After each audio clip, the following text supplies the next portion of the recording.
Shalom. Shalom Aleichem, mga kapatid.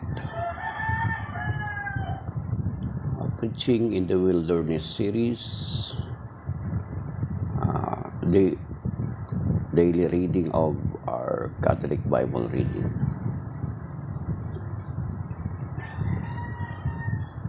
But kahapon pala ay nabasa ko na ito hanggang dito sa pinaka-last. So dapat pala kahapon ang binasa ko is hanggang 22 lang. Pero nabasa ko na. Pero ulitin natin ulit. The Gospel of the Lord according to St. Matthew chapter 19 verses 23 to 30. Glory to you, Lord. Then Jesus said to his disciples, Amen, I say to you, it will be hard for one who is rich to enter the kingdom of heaven. Again, I say to you, it is easier for a camel to pass through the eye of a needle than for one who is rich to enter the kingdom of God. When the disciples heard this, they were greatly astonished and said, Who then can be saved? Jesus looked at them and said, For human being this is impossible, but for God all things are possible. Then Peter said to him in reply, We have given up everything and followed you. What will there be for us?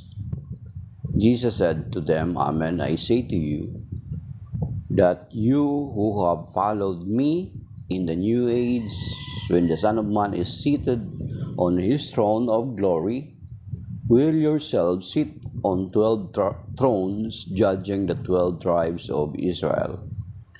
And everyone who has given up houses, or brothers, or sisters, or fathers, or mother, or children, or lands for the sake of my name will receive 100 times more, and will inherit eternal life.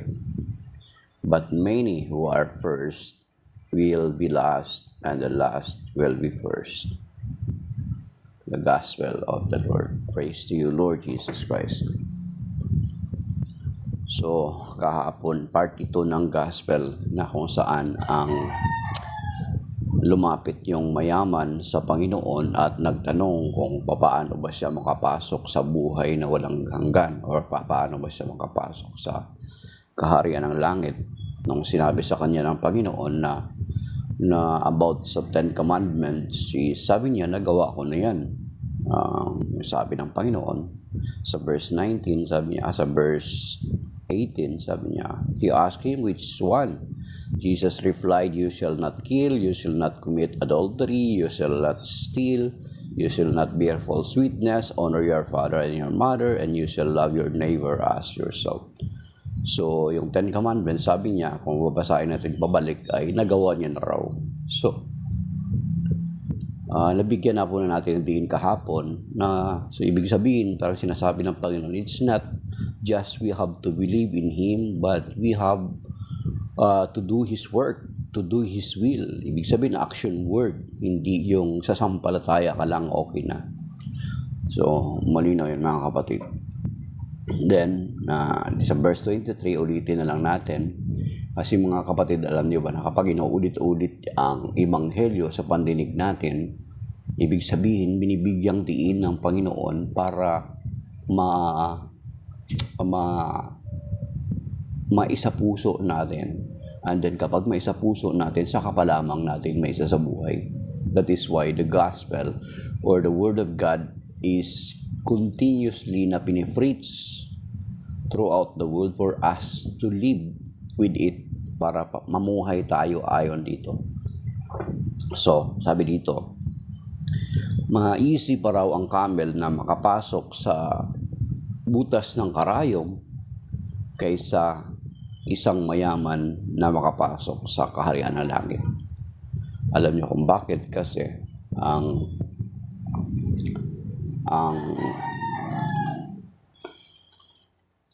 ang reason is yung siguro na kung narinig nyo kahapon na sinabi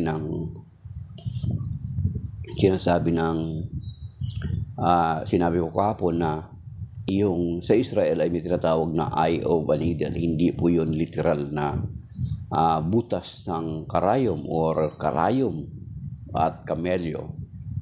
So sa Israel ay meron tinatawag na maliit na gate na ang tawag nila ay butas ng karayom. Ang tatanggalin nila yung karga ng kamelyo at payuyukuin at makakapasok ngayong kamelyo doon sa tinatawag na butas ng karayom, papasok doon sa loob ng Jerusalem. Sa loob, kasi pagdating ng hapon, isasara ngayong malaking gate, kaya ang matitirang bukas is yung maliit. So kung yung mga merchant hapon na dumating galing sa pagdalakbay papunta sa lungsod, ay sarado na yung malaking gate. So ang gagawin nila, i-unload nila ang mga karga ng kamelyo para makapasok ang kamelyo at ang mga daladala nito.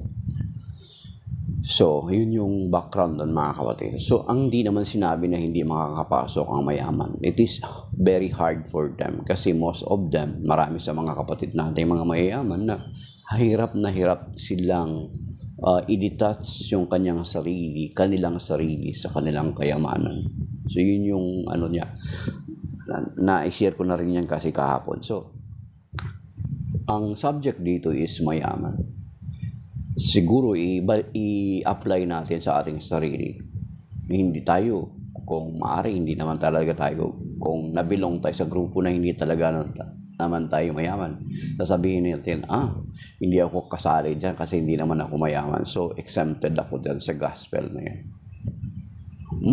Maybe, hindi tayo kasali dito kasi ang pinag-uusapan dito is yung patungkol sa kayamanan.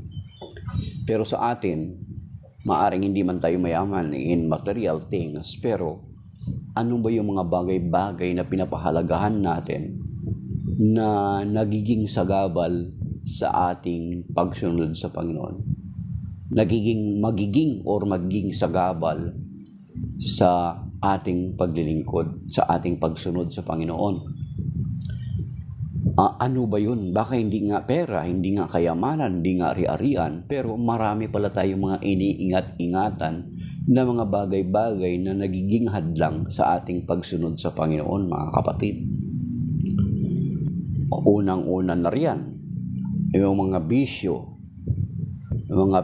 Pag sinabing bisyo, habitual nating mga activity na nakakasama sa ating sarili. Diba? Those mga vices na yon.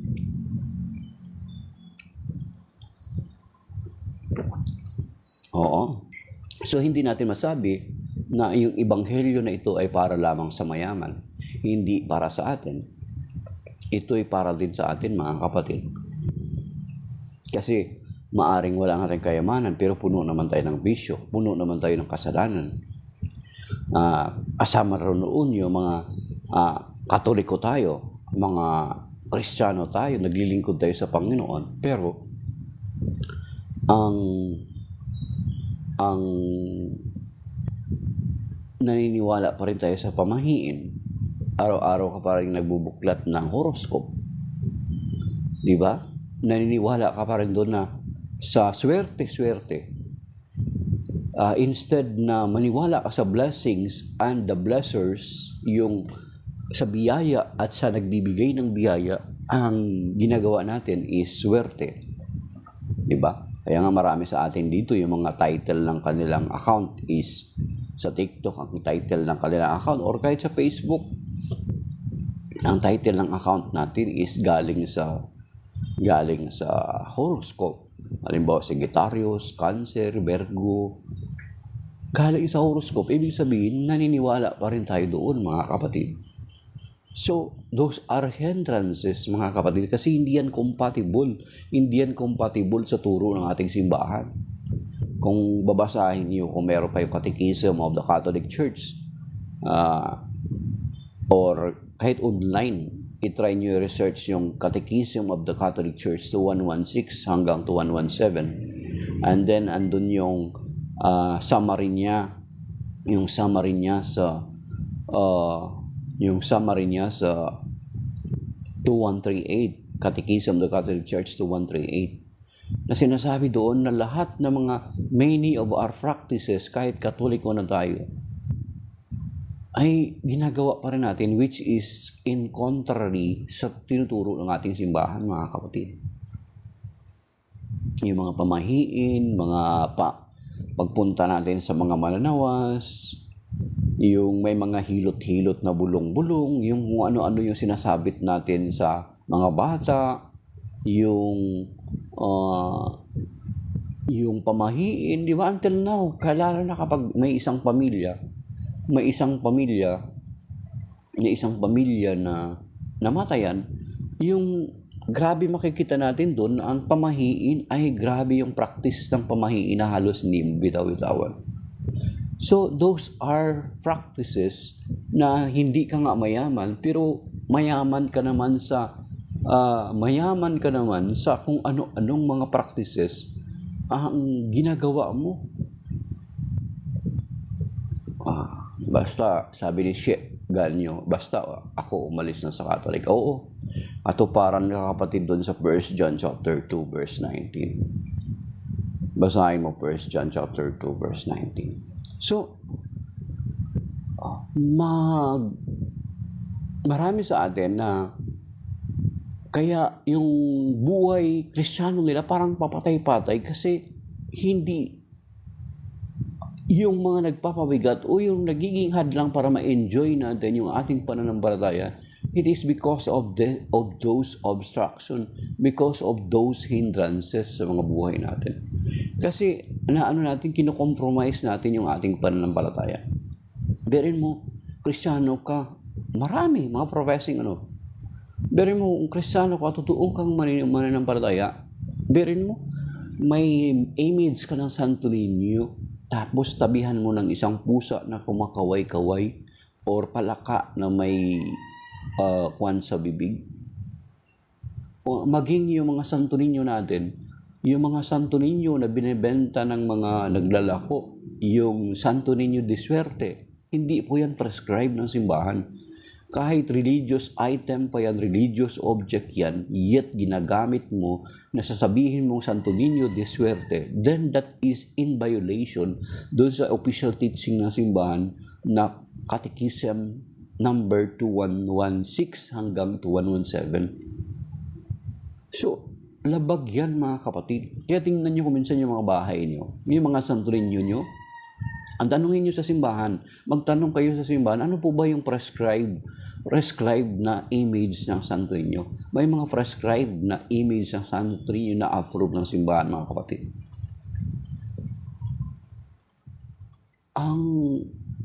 Kung nananampalataya ka sa Diyos, ang Diyos ay sapat na, then why i-compromise mo pa yung pananampalataya mo? Diba?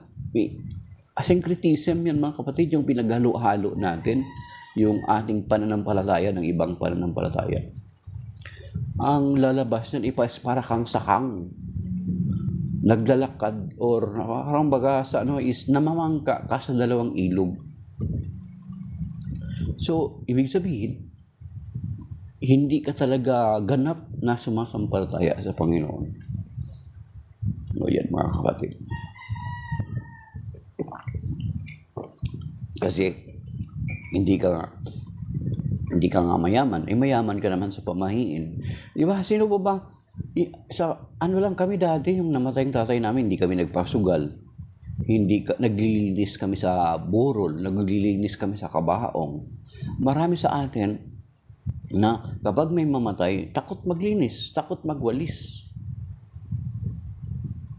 Ano yung relation nun sa patay? Kasi daw baka ang pamilya ay parang winalis. Sabing ganun. So, kung ano-anong mga pamahiin yung ating pinapractices, tinuturo ng simbahan, mga kapatid. So, check natin yung ating kasi ano naman yung relation ng pamahiin na yun sa pag nagwalis ka. Sinabi dun sa 1 Samuel chapter 2, sa prayer ni Ana, sabi niya, ikaw, Panginoon, ang maaring magbigay ng buhay at ikaw din ang maaring kupitin ng buhay, ay maaring mag-alis nito. You have the power to give life and you have the power to take it away. So then, why afraid of such pamahiin? Sa Diyos, nakasalalay ang ating buhay, mga kapatid.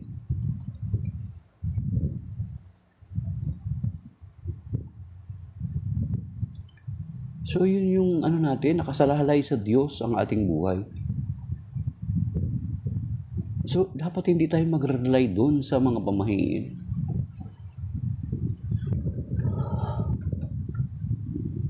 Sabi ni Myongel, understand the Bible. Myongel, tama yan, understand the Bible. Pero umpisahan mo muna sa basic. Alamin mo paano nabuo ang Biblia, sino ang nag-compile, bakit ang Biblia ng Katoliko ay 73, bakit ang Biblia ng mga Protestante ay 66, dapat alam mo yon. And then, sino ang naglagay ng mga chapter, sino ang naglagay ng mga verses, yan. So, dapat alam mo yan. Understand the Bible para maintindihan mo ang buong Biblia. Okay. So, iba-iba po ang teaching ng iba. Talagang ibang-iba kasi unang-una, sabi ni Myongel is iba-ibang teaching ng Biblia ng iba kasi wala silang teaching authority. Ang Catholic Church, for you to know, meron tinatawag ng magisterium. Meron kaming teaching authority, magisterium. Meron kaming parang Supreme Court, kumbaga. Di ba may mga, parang katulad ng bansa natin, meron tayong mga batas. Kapag may mga dispute sa batas, ang mag-i-interpret ng batas is not the individual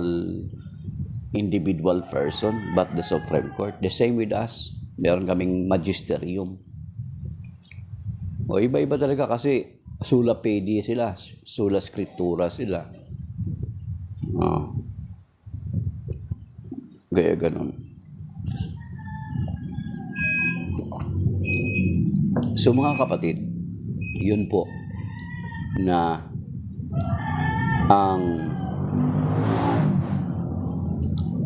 ebanghelyo ngayon, pinapaalalahanan tayo na hindi nga tayo katulad ng mayaman na ang sagabal sa kanya para makapasok sa paghahari ng Diyos ay yung mga kayamanan niya kasi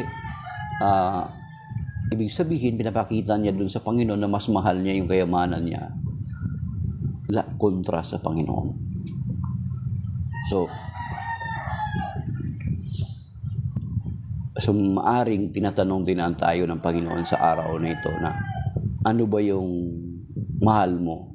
Yung mga bagay-bagay sa buhay mo o ako na nagbibigay nito. Di ba?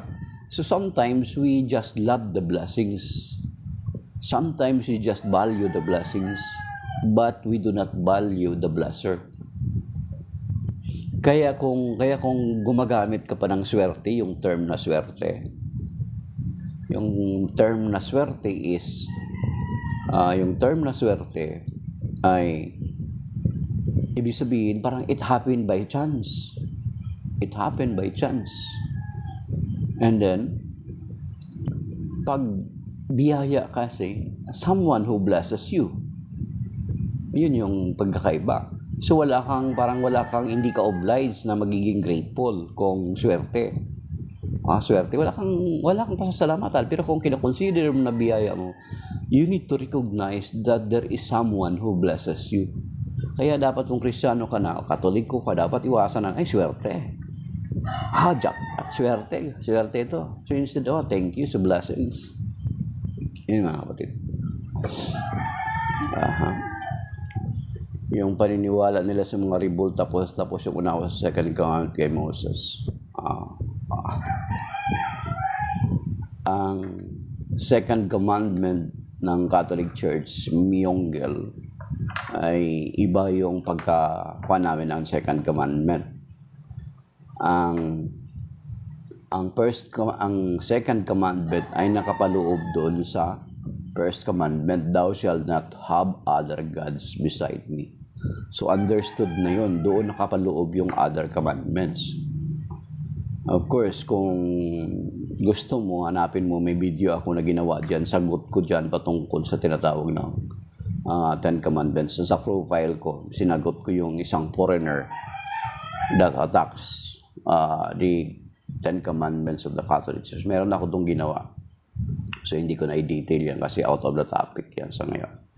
Meron ako doon, kung gusto mo, panoorin. Try mo i-consider panoorin yon.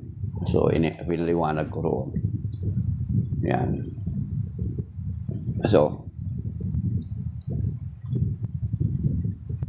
So mga kapatid, ang sabi pa rito na everyone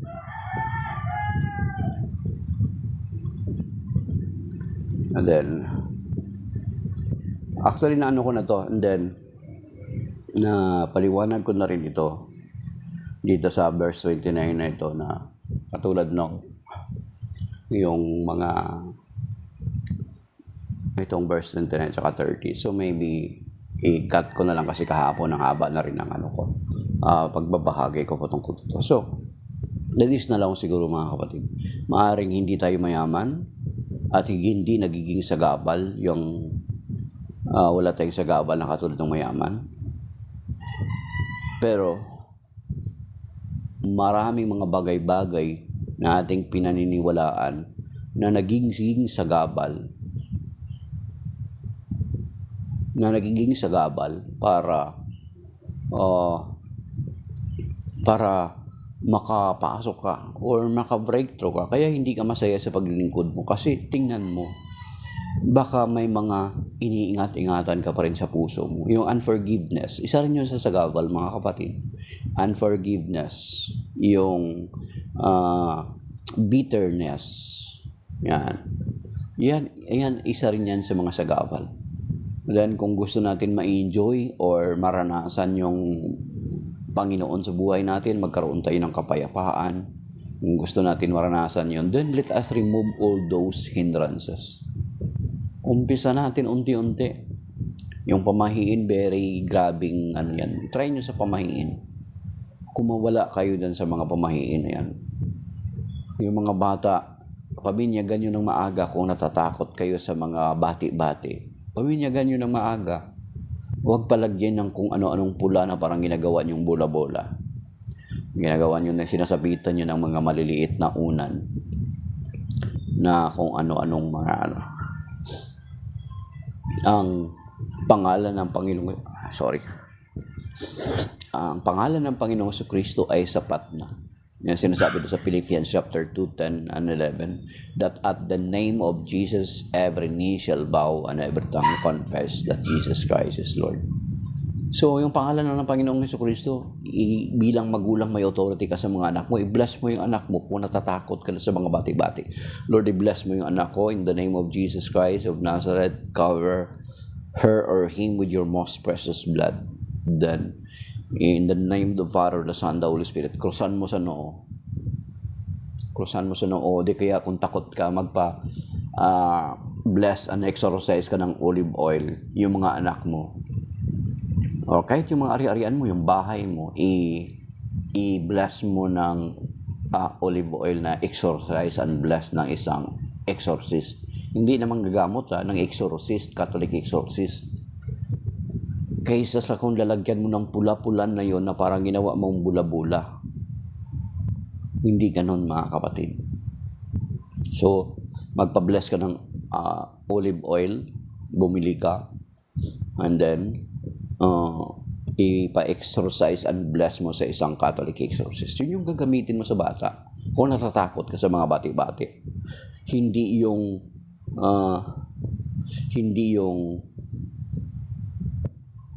yung blessed morning po, amen. J, sinong J to? Okay.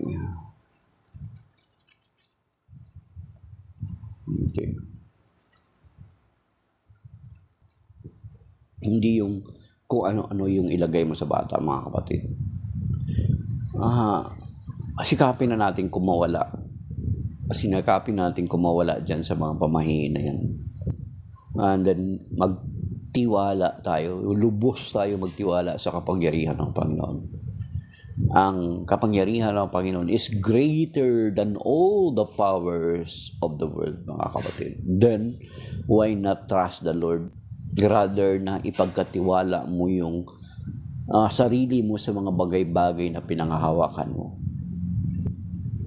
Diba? So, ganun. Huwag nating ipagpalit ang Panginoon sa mga bagay-bagay. So, yun yung sampalatayanan natin. Iwanan natin yung pamahiin. Try nyo. Subukan nyo. Of course, lalo na kapag may namatayan kayo, huwag kayong matakot.